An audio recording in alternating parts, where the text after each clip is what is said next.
Con vịt kêu như nào? Hào Sâu. Xịt mồm này. Thế con chó kêu như nào?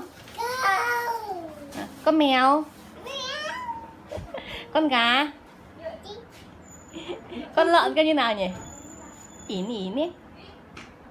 Con bò kêu như nào Hào Sâu? Bò. Thế Sâu có ngoan không? Sâu có ngoan không? Thế Sâu có ăn không? Có. Ăn thì phải làm sao? Ăn thì phải làm sao? Có bổ hả? Mấy vô à?